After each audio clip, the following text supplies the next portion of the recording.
Hey everybody, Jodie here, Decorous Vintage Designs, and welcome to my painting channel where I like to paint things in weird and wonderful ways.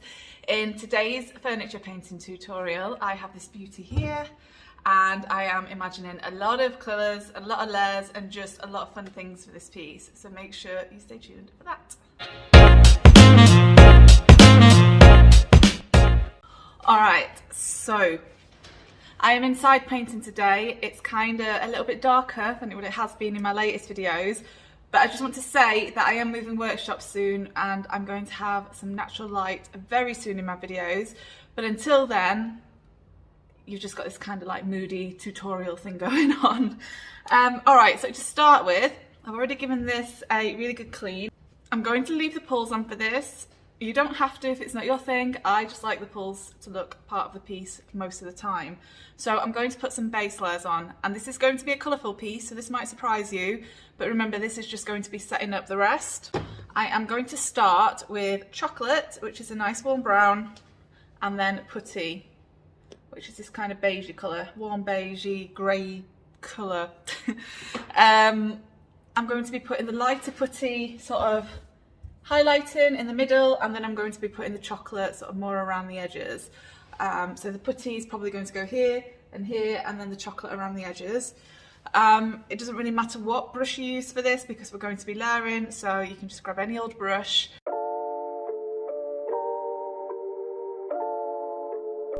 I am working in sections as I apply my chocolate and putty.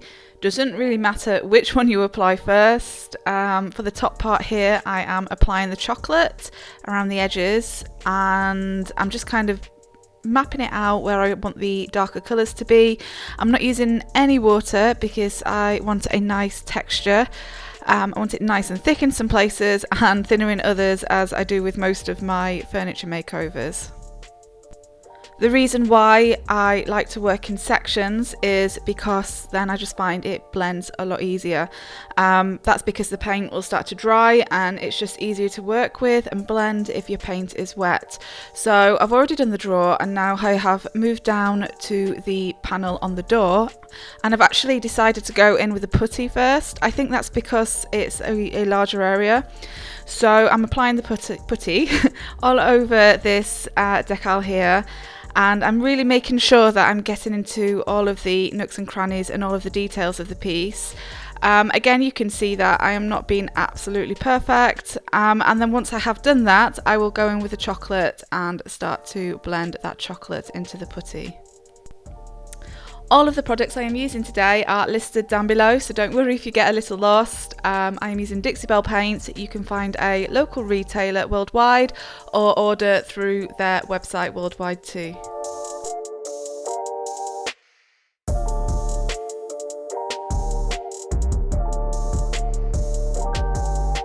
Okay, so this is what we've got going on so far. So there you can see where it's been highlighted, and there, and then we've just got some the darker colour around the edges. I just want to bring you in so you can see how rough that blending actually is. It's not all dry yet. It's not perfect because this is going to be a layered look. Like, you can really see how rough it is here. So there really is no need to do perfect blending for this base layer. Alright, it's all dry, so it's time to start layering some colours.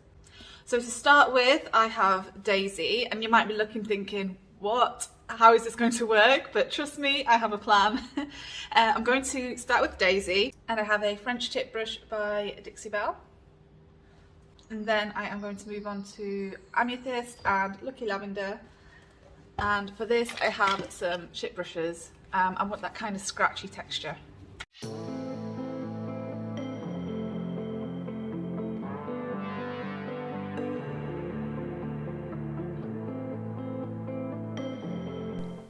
Because there are a lot of finer details to this piece, the French tip brush is perfect because it's got that pointed edge, which means I can really like knuckle down into the details there.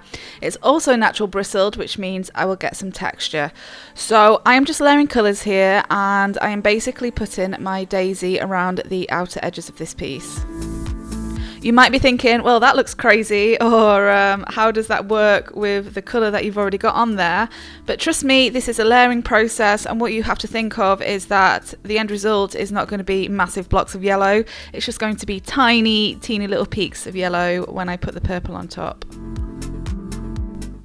I am not putting huge amounts of the daisy onto my brush. I am almost just dry brushing it also on top of these decals and these details and the outer edges. That is just because, again, I don't want thick blocks of paint. That's going to take ages to dry. I don't want thick blocks of texture. I just want some nice bits of yellow, as I said before, that's going to be there to peek through when I apply the purple on top of it.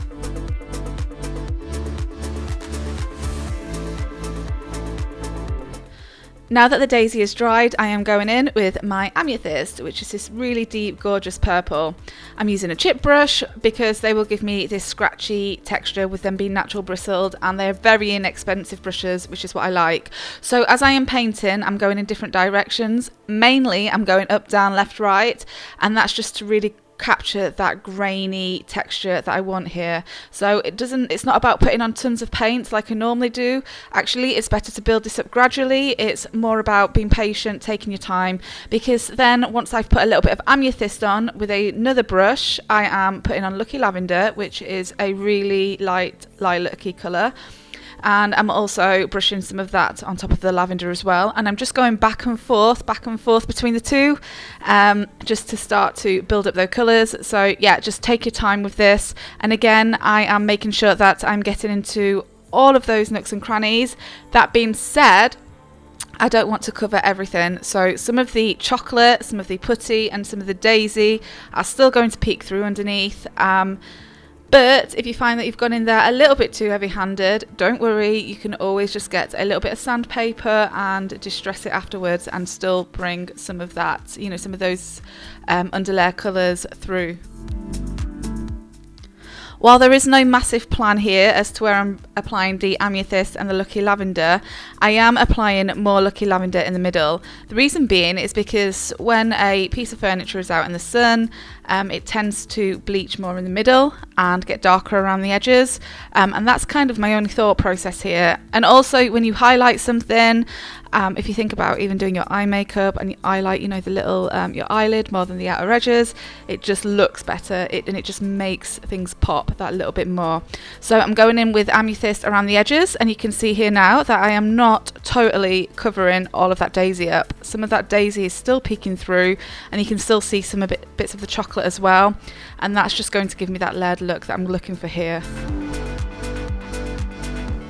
As well as using the cross-hatching technique, which is the left and right, that's the name for the technique that I was doing earlier, I'm also just dry brushing a little bit in some areas. So I'm basically putting a tiny little bit on my brush and then smushing it right into the furniture and then just dragging it along. And that also gives you another kind of texture, because we want this piece to look old, we want it to look like it's peeling back colours. So any kind of different variations of texture and colour is really what makes, will bring this kind of piece to life. I know a lot of you guys are scared of layering colours because you tell me, you kind of get in your heads about what colours you should layer together, how you should layer them, what techniques to use, etc, etc. But honestly, I feel like it's one of the easiest techniques that you can do, because it doesn't really matter what technique you use. You could slap the paint on and it would still look good because you can just sand it back.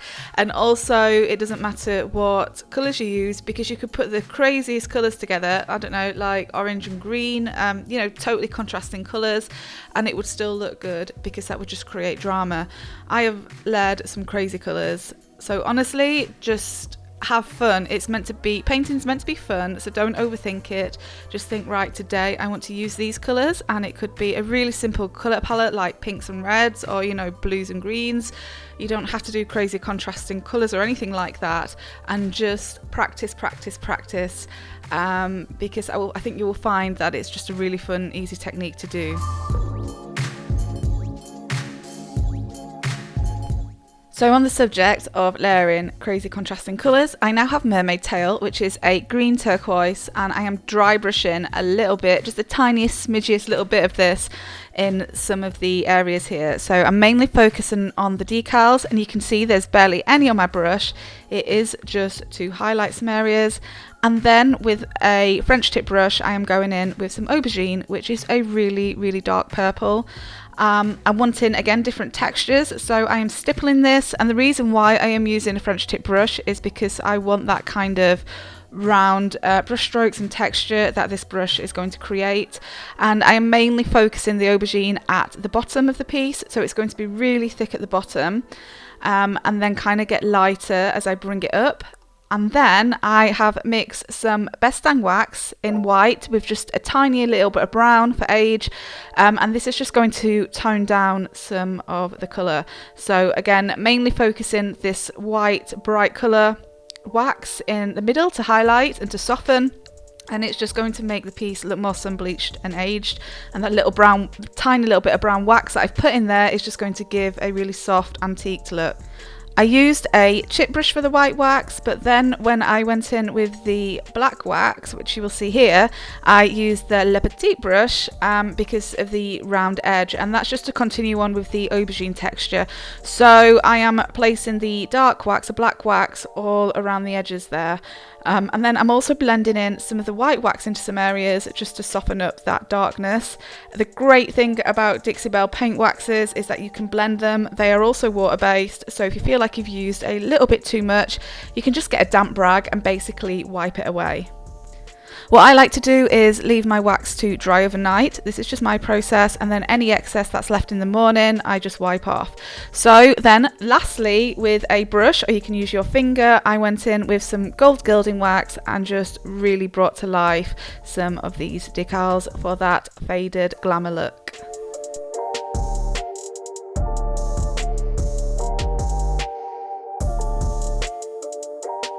And here's the finished look, bold and dramatic, right? Lots of colour. If you guys enjoyed this tutorial today, let me know in the comments, and let me know if layering colours is something you have done before or would like to do. And as always guys, happy painting, take care, and bye bye.